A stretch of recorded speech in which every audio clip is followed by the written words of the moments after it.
Hello folks, and welcome back to GameSpot's continuing coverage of E3 2014. You're watching the Samsung stage right here on GameSpot.com. I'm your host, Daniel Dwyer, for the next couple of demos, and I'm very happy to be joined by Michael DePlatter. Sir, Monolith, you guys are working on this crazy Middle-earth game that people are pretty excited about. Oh yeah, E3's been amazing, actually getting their hands on it, getting all of the feedback. It's been phenomenal, really great. So for anyone who hasn't seen it, Shadow of Mordor, explain what exactly it is, because I think it's actually quite surprising what type of game it is. It's a third-person, open-world action-adventure game, and it takes place after the end of The Hobbit, so Sauron's been defeated by the White Council, driven out of Dol Guldur. It's after the end of the Battle of Five Armies. Spoilers! Sorry, if you don't read, that's a spoiler. But it's still 6 decades before the War of the Ring. So cool. Sauron's just returned home to Mordor, and his return kind of obviously is a pretty dramatic event in Mordor. And for the past 2 millennia while he's been away, the Rangers of Gondor have been guarding it, and when he returned, they're all slaughtered, including the character you play, Talion.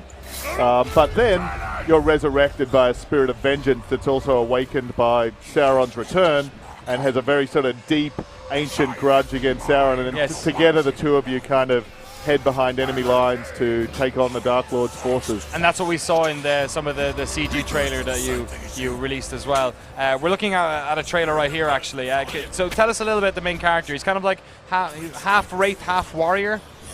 Yeah, so he really is the embodiment of these two characters, of this. I nearly slipped and gave a spoiler then. That was close. So the Wraith himself is this very powerful character from the lore, strong connection with Sauron, strong connection with the rings of power and all those sort of ideas of power and what that means.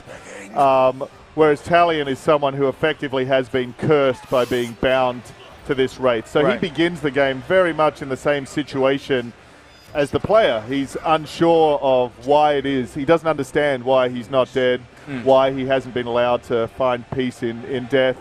And in order to discover that, uncover it, and also pursue the guys responsible for his death and the death of his family, he has to travel together with this Wraith and kind of unravel that mystery. So let's talk about the bones of the game, the actual moment-to-moment play. I guess Lord of the Rings games, there's been a couple of them. They've been predominantly tied to the series itself of movies. They've been character action games where you were essentially following the plot, linear plot of the movies. This is a much more open experience. Can you explain just how open it is right from the get-go when you start playing? Yeah, it's a good question. I think the two parts to that. One, we absolutely didn't want to be a movie game. Yeah. You know, I think that's definitely something with Warner Brothers, with our brief right from the beginning of you've got this benchmark of the right way to treat a license is to do the best possible game you can do and not to do a movie Certainly game. Been the case with the Batman stuff as well. Yeah, absolutely. And of course, they're a big inspiration and they really just set this incredibly high bar to aim towards. But, and then with The Hobbit and Lord of the Rings themselves, with those stories, they're these amazing standalone stories that you can enjoy on their own or as part of the kind of greater history of Middle-earth. And so we really wanted to do that as well, to have a standalone story that can be enjoyed, whether it's your first entry into Middle-earth or whether you are incredibly hardcore into every detail of the lore and history, making it accessible from all of those different directions. And of course, in the same way, the books are these incredible stories, but within a universe like that, what's exciting is the possibility of getting to actually explore it, getting to create your own stories, and that's what games as a medium can bring that no other medium can. That's the one big strength that we have. So it was extremely important to create an open world game, give players the freedom to actually explore, create their own stories. So is that world, is it completely open from the start? Obviously there is a narrative thread throughout the game. There's a quest to be completed. But can you approach them in an order you perceive to be what you want to do? Or are there side quests? Just what are we talking? Because open world is quite a scalable thing right now. Yep. So the world is divided into zones. It's not entirely continuous, but within each zone, with each area of the world, you're completely free to go and pursue it in the order that you want. And the two that we've shown Udun, which is Sindarin for hell. That's the opening area of the game when you are resurrected and awaken on the other side of the Black Gates.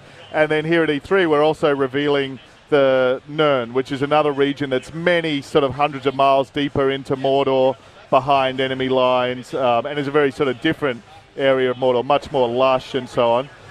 But and so then within those, you can pursue different side stories in whatever order you want. You know, one of the things we were very, very excited about was working with Christian Cantamessa.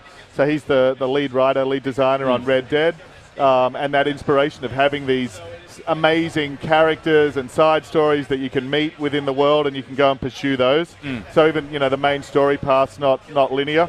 But then our big innovation is we've focused very, very much on our enemies and the stories you can create with your own personal enemies. Yeah, so I remember, was it earlier this year or perhaps at the tail end of last year, you guys showed off what's I think, is it known as the Nemesis system? Yep. It's essentially this way of having a degree of history with the enemies in the game. Yeah, it's a combination. Like, I think our two goals were to, you know, it's an action game.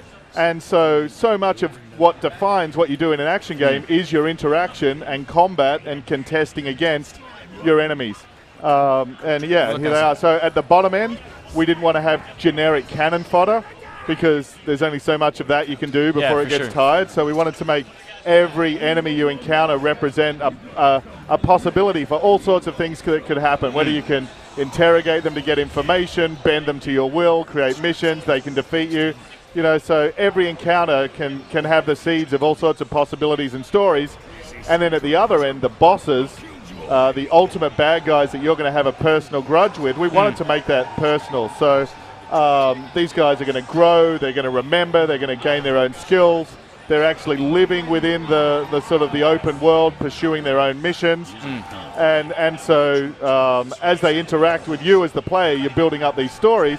But because Mordor is this incredibly dangerous place, and Orc society is so driven by violence and competition. I love Orc society. That's yeah, great. it's an Orc social simulator. This really is sort of, and it sort of makes the most brutal prison yard you could imagine tame by comparison. Everything's solved by violence. So they're fighting against each other to rise through the ranks. So being able to get into the middle of that and basically, in a way, you almost, you know, playing this simulator from the inside through your actions, but then having it remember and acknowledge that and speak back to you. And you know, that's what's been so exciting here at E3 is that every single person that plays gets to have a different experience. And it is interesting. I remember, I think it was maybe the second reveal you showed, or perhaps it was that first one. It's very strong. It was showing the ability to, you know, you can either run in and do your bloodbath thing, or like interacting with one of them and was setting the stage for a mission way further in the future. Like you could influence one of the orcs to the stage where they could almost cheat their way through the final mission later on. Yes. How hard is it creating those systems, knowing that you're trying to enable the player to do those things without giving them too much of a foreshadowing of what could happen in the future? Because it must be hard to, you know, the immediacy of just chopping somebody's head off is right there. So how do you encourage the player to try and work at that sort of almost subversive diplomacy within the game? I think there's a few ways. One is by just supporting a very, very rich and dynamic ecosystem. So you've got monsters turning up. If alarms go off, things can get very crazy very quickly. You've got opportunities in the environment to incinerate these guys or unleash swarms of biting flies, or have, you know, walls collapse on them. So there's a load of different ways they can possibly die. Plus the morale system's very dynamic. These guys have to be smart enough not to just stand there and let you kill them when things are turning against them in the midst of this chaos. Like any good villain, they're going to actively try and live to fight another day. So they really are, you know, like any villain does, trying to engineer a series of encounters with you, trying to jump out and ambush you when you're weakest, trying to follow you, only being drawn out by you within areas where they feel safe. Yeah, so it's not, it's kind of, without geeking out too much, but it's sort of feel free. It's an AI dungeon master. It's not like we're trying to create a totally chessboard simulation. We're trying to create a system that actually does build stories, build memorable moments, let you engineer all of this chaos, and then, you know, because another thing that's a big motivation, people love to record and share and talk about the stories of their most memorable and epic moments, whatever the game is. Could be a sports game, strategy game, whatever. But within the game itself, we can use the enemies as the way to acknowledge that, let you know that we've seen this awesome stuff happen, and pay it off, and then give you the satisfaction of doubling down on that by, you know, getting revenge or building a grudge against this guy or bending him to your will. So it's really letting players create their own stories and then wrapping them in the narrative of the world, so it's really immersive. What I like about it is that even seems, from a personnel standpoint on this project, to be the case. You have priors with Creative Assembly, working on the Rome series. This has been developed by Monolith, who are a team that have made some of the most immersive first-person games. Like I'm a big fan of Condemned, Fear, and like you want to go as far back as Blood, which is a first-person game I mentioned, and people don't even remember what it was. But those really sort of rich environments. You say that the lead writer on Red Dead is involved as well. Is it the fact that you're making a game that is very mechanically clever, but then you're sort of just you're trying to keep those you're layering?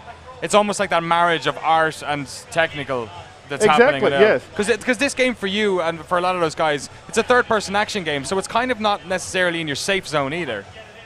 No, which is great. I mean, there are no safe zones anymore. You've either got to go for it or give up. But and so I think we're in a situation where we had to kind of by definition try something new and something ambitious, and try. This is very much a Monolith game. Play to the strengths of the team, which is the AI, which is the great writing, which is layering in this storytelling, which is, I think, this combination of there's certainly some darkness, but there's some humor, and bringing that sort of character and atmosphere to it. So, it's been just such a learning process for me to work with these guys and to learn so much from the team as well.